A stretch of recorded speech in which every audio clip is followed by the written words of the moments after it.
حضرت عمر رضی اللہ عنہ نے فرمایا کہ میں اور میرا ایک انصاری پڑوسی دونوں اطراف مدینہ کے ایک گاؤں بنی امیہ بن زید میں رہتے تھے، جو مدینہ کے پورب کی طرف بلند گاؤں میں سے ہے۔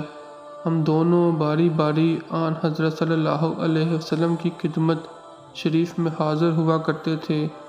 ایک دن وہ آتا، ایک دن میں آتا۔ جس دن میں آتا اس دن کی وحی کی اور رسول اللہ صلی اللہ علیہ وسلم کی فرمودہ دیگر باتوں کی اس کو خبر دے دیتا تھا، اور جب وہ آتا تھا تو وہ بھی اس طرح کرتا تھا۔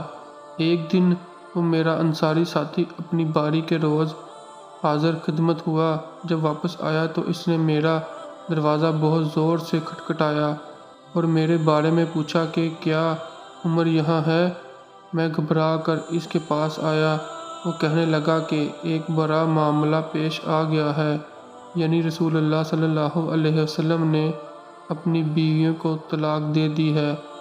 پھر میں اپنی بیٹی حفصہ کے پاس آیا، رو رہی تھی۔ میں نے پوچھا کیا تمہیں رسول اللہ صلی اللہ علیہ وسلم نے طلاق دی ہے؟ وہ کہنے لگی میں نہیں جانتی۔ پھر میں نبی کریم صلی اللہ علیہ وسلم کی خدمت میں حاضر ہوا۔ میں نے کھڑے کھڑے کہا کہ کیا آپ صلی اللہ علیہ وسلم نے اپنی بیویوں کو طلاق دے دی؟